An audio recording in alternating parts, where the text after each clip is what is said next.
Okay, great. If I'm not talking loud enough, just let me know.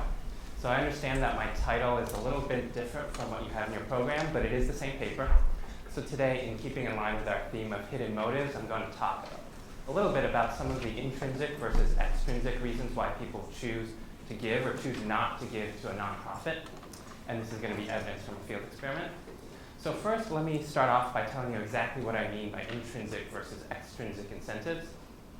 So generally, when psychologists talk about intrinsic motives, they mean an internal self-desire, something that's derived from, separate from external pressures or rewards. So psychologists generally give the standard example of innate curiosity, but in charitable giving, intrinsic incentives generally refer to altruism, so either pure or impure altruism, which we've heard a lot about so far during this conference. And this, of course, differs from extrinsic incentives, which generally are rewards derived from outside of the individual. So this could be money or grades, avoidance of punishment, and this also includes social rewards such as competition or social comparisons, because these are separate from the intrinsic reason why you would want to perform a task, such as choosing to donate to a nonprofit. Now, it's important when we study situations where both intrinsic and extrinsic incentives are present to think about whether these incentives might interact, whether there's some degree of endogeneity between intrinsic and extrinsic incentives. And in particular, Edward Deci was the first to study this, and he termed this motivation crowding out. When you introduce an extrinsic incentive to a setting where there's already intrinsic motivation, you may end up reducing that intrinsic motivation. And since his first seminal study, there's been a long stream of literature, about 40 years worth of psychology literature, that documents this idea of crowding out in various contexts. Now, specific to charitable giving, it's mostly applied to whether it makes sense to pay people to give blood. So around 1970, Richard Titmuss hypothesized that if you choose to pay people to give blood, it may actually reduce people's willingness to give blood. And here he was thinking along the lines of motivation crowding out. And of course, his hypothesis spawned a long stream of field experiments on this topic, some of which has been presented in this conference in past years.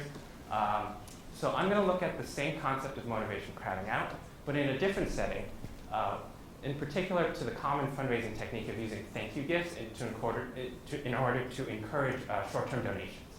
So this is a fairly common fundraising strategy. So political campaigns use this: donate $5, get a free bumper sticker, a Mitt Romney bumper sticker. Blood drives do this. If you give blood, you can get a free $10 gift card to a supermarket. If you donate to support autism, you get a coffee mug. If you support breast cancer awareness, you get a coffee mug. So I think most of the practitioners in this room are probably familiar with this. Really, all of us should be familiar with this. We've probably come across this in our daily lives. But despite how common it is, there's surprisingly little empirical evidence on this. In fact, I think we've had the privilege during this conference to hear the only empirical evidence that exists on whether this fundraising technique is effective or not.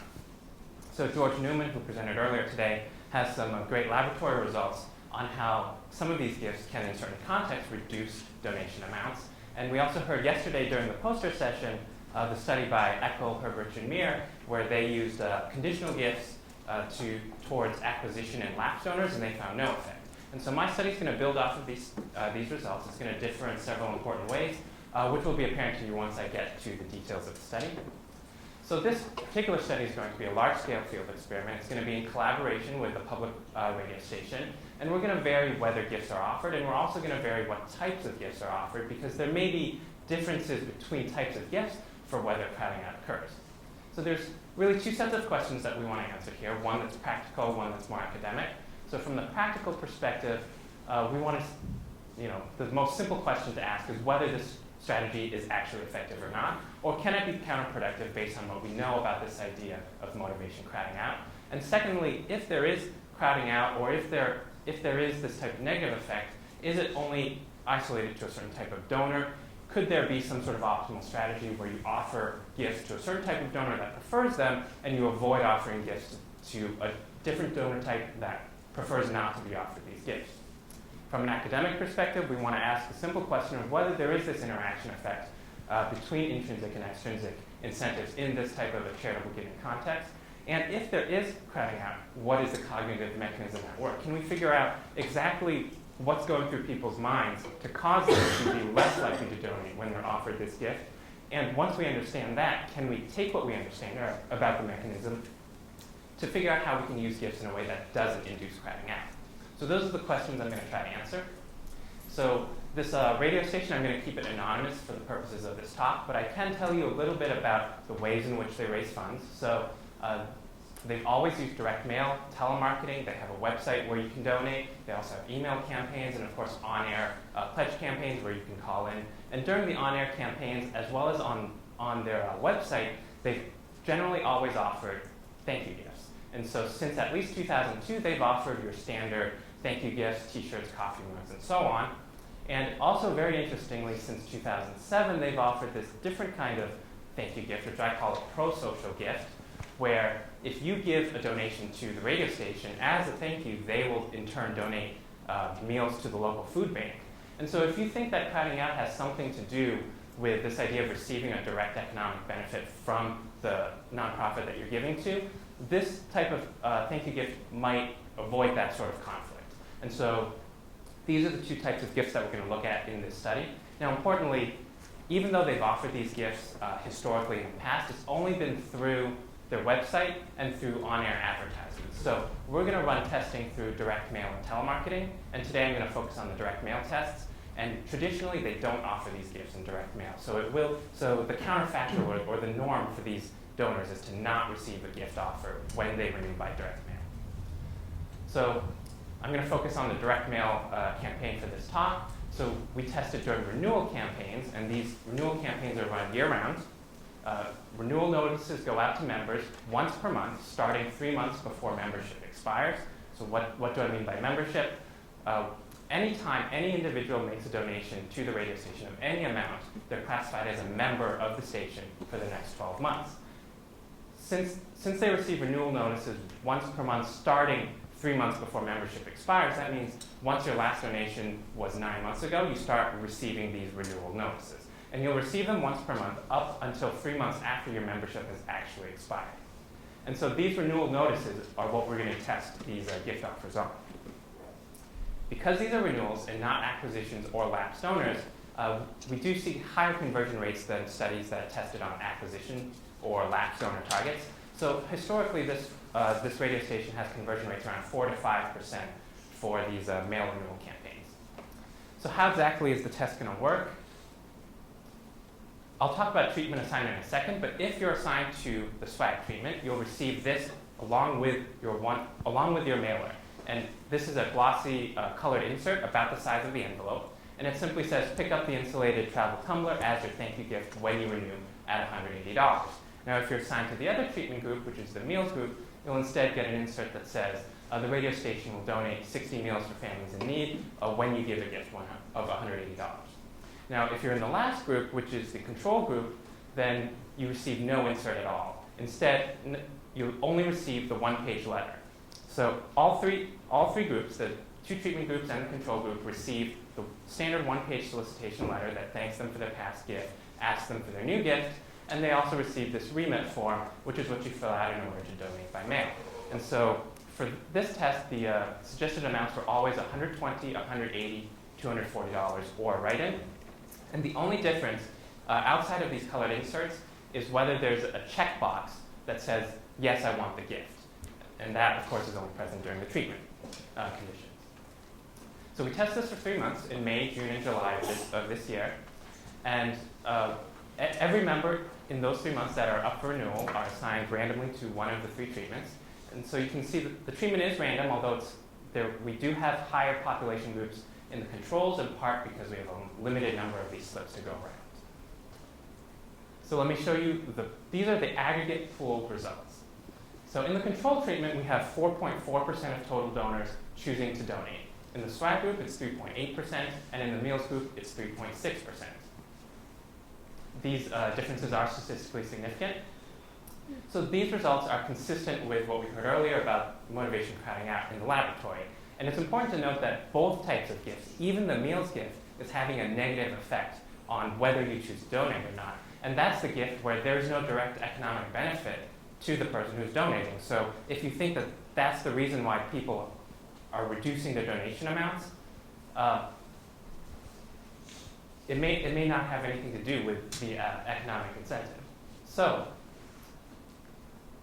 I can also show you this in regression form. So this is the exact same thing. This is a linear model with month fixed effects. So there's a few additional controls in here. You see the exact same effect and the same effect sizes. So this is a linear model where the dependent variable is simply whether you chose to donate or not. And I can also show this using logit nonlinear models as well. You get the same thing.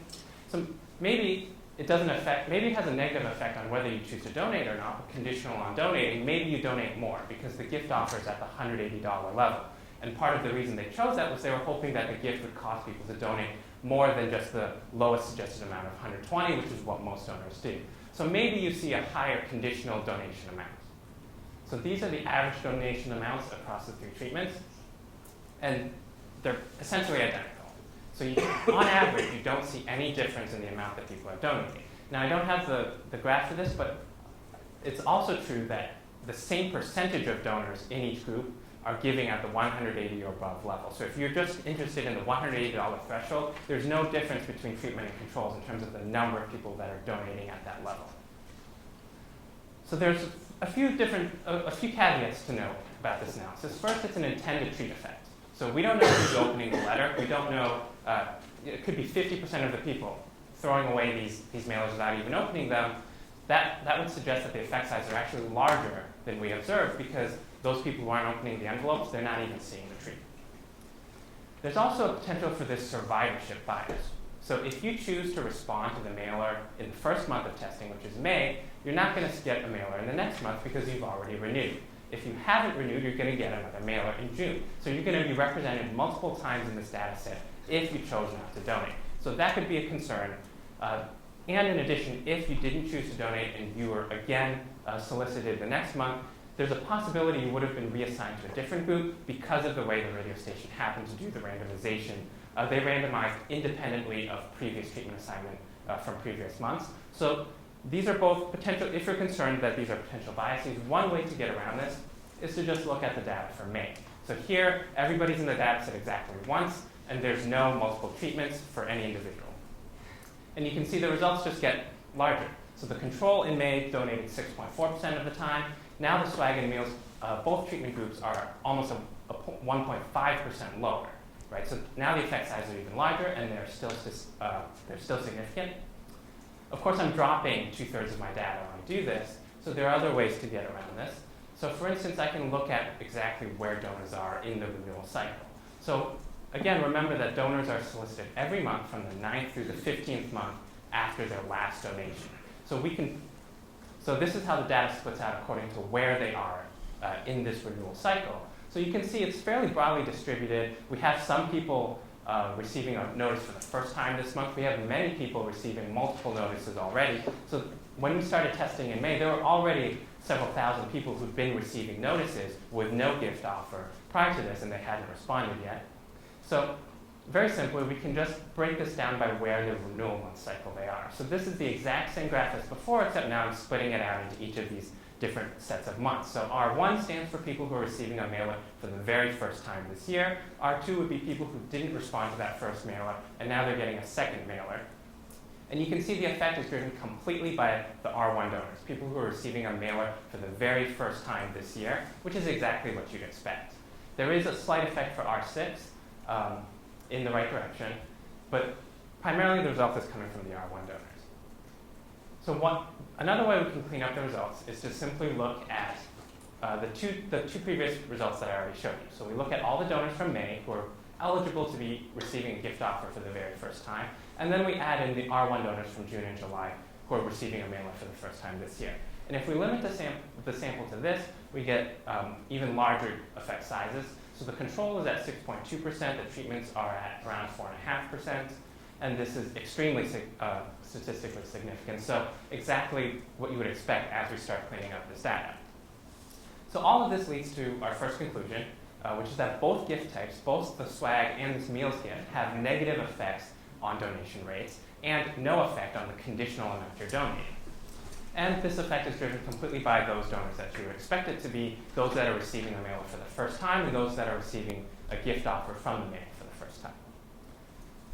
So having established that the average effect is negative, the next question is whether this is being driven by all of the donors in the population, or maybe it's a subgroup and there's a small portion of donors that like the gifts and are responding positively to them.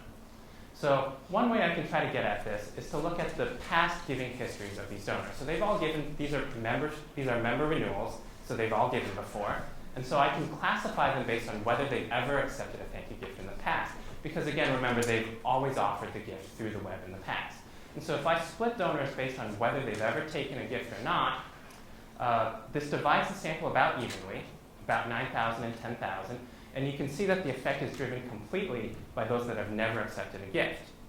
Now, importantly, those that have accepted a gift before show no positive effect in response to the gift. So even those people that are clearly open to the gift, they're not responding positively to it. And this is even including those that have accepted the meals gift before, because a meals gift, with a tumbler, you can think, well, if you already have one, maybe you're not interested in it. The meals gift, even though you've selected it once before, you should still be interested in it again.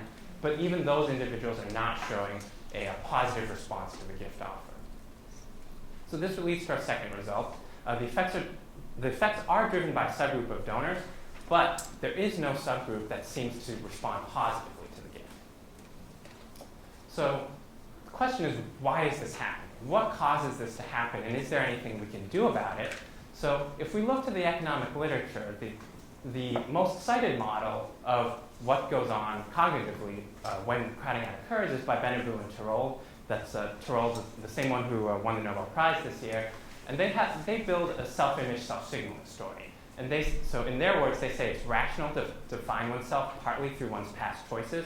I'm the kind of person who behaves in this way. So if you choose to donate, part of the reason for doing so is so that in the future you can look back on the donation and say, I'm the type of person who contributes to this cause.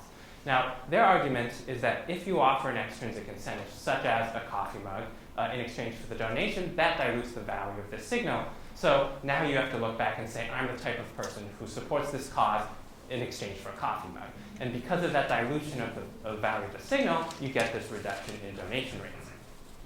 Now, the issue with this story is that it would seem difficult to explain why the meals would also decrease giving rates, because this is a purely pro-social gift. It doesn't benefit the donor at all. So why would offering you this dilute the self-signaling value of your donation? Now, in addition, all of these gifts are opt-in. You have to check that checkbox on the remit form in order to take the gift.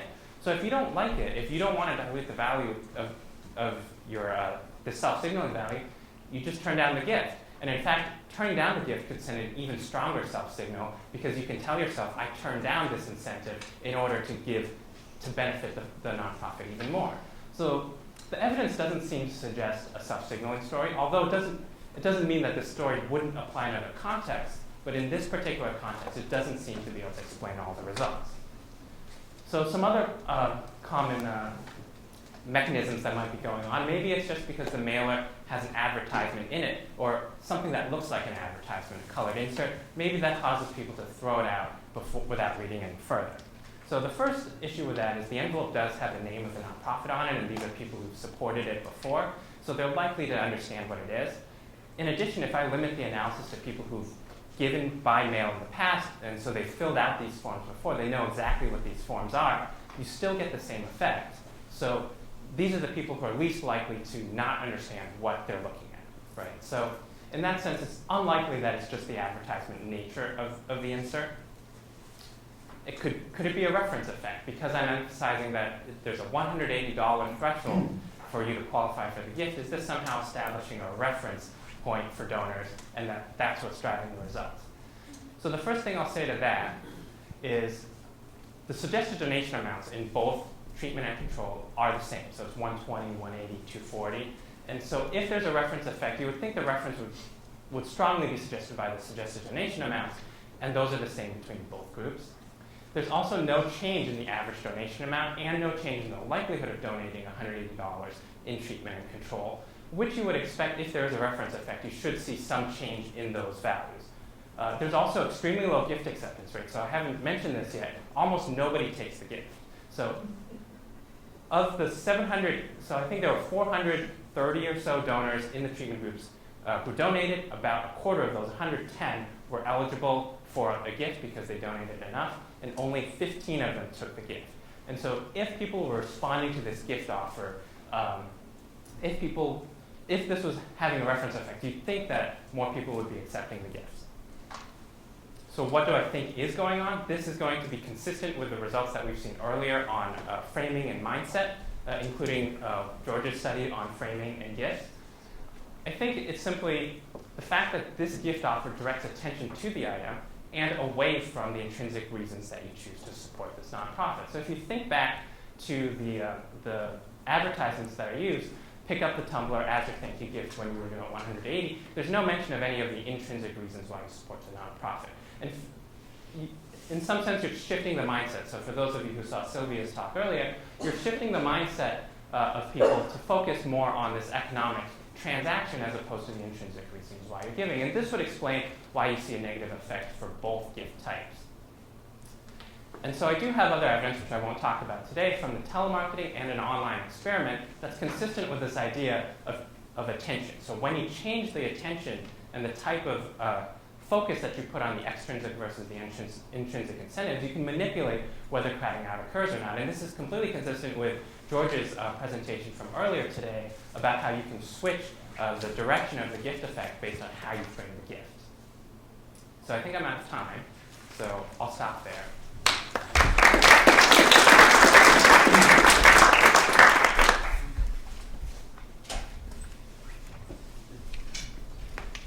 Could it be that for the food bank that it's just a signal that if this, when the first non-profit is saying that it will take my money and give it to this other non-profit, that basically the money is better used as the second one. So it's a signal that probably I should directly give it to the second. Or do they think that they're diverting part of their gift to the nonprofit, or do they think, would it be different if someone else had said, if one of our donors will match your gift with a gift to the food bank or something like that? Right. You have to do a lab experiment. So they think their gift is being diluted. Yeah, right. They're not using the money very well. Of course, you can always opt out, right? You have to check that checkbox. So if you really don't want to give this gift, you just ignore it. So I know you only have 15 people who accepted the gift, but do you see a difference in giving between the people who accepted the gift and the people who didn't? Well, it depends on who you compare it to, because The rest of the 110, right? right. So when you say difference in giving, you mean So among all the people who gave, some accepted the gift and some didn't. right. Right. So is there a difference in giving between those who accepted the gift? You mean just how much they gave in this one go around? Yeah. I don't know. I don't know. I haven't looked at But that. they all have to give 180 somewhere. Right. They've all given at least 180. Right. I know. Most of them, it's extremely rare to see anything more than the 240, the highest suggested amount. These are they do have. This does not go out to the major donors to the station. So these are all people who primarily give 120. I saw a paper a couple of years ago, I think you cited one of the blood donation papers, where they find increases in blood donation from giving these kinds of incentives, and it's things like a sweatshirt. But there, the gift isn't a substitute for what you're donating, right? Like the blood isn't going to be used any worse because they spent money on a sweatshirt. Right. Here, when I spend money to buy you a tumbler, I'm not spending it on the cost. Right, so it's a little bit different because here you're giving money and you're getting something in return, whereas in the blood donation you're rendering service and you're being compensated for that service. So it is a different dynamic. Yeah. So sorry. Okay, yeah, go ahead. Thanks. I have another story you can add to your list of possible explanations, which is that if the organization has to offer premia, they must be having trouble with the campaign. I see. And you only want to be associated with campaigns that will meet their goals. I've heard a different story, which is that if they're offering these premiums, it means they don't need your money. So it could go in either direction. I just really would like to see some kind of an MRI analysis of giving that would show what pleasure centers in the brain are stimulated by the altruistic giving versus the transaction. And I think that's where I really believe that's where things are. And we have to wrap up. Can I go on to the last one?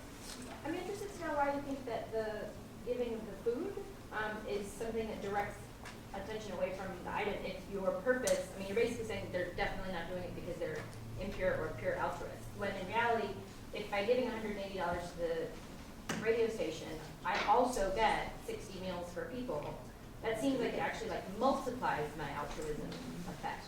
Right. So ex ante, we were expecting that the meal should have positive effect, and so to some extent, it's this idea of shifting mindset, where maybe it's people are thinking about it as a cost-benefit transaction, and they're thinking about the $180 relative to this donation to the food bank, and maybe they don't think that that's cost-effective.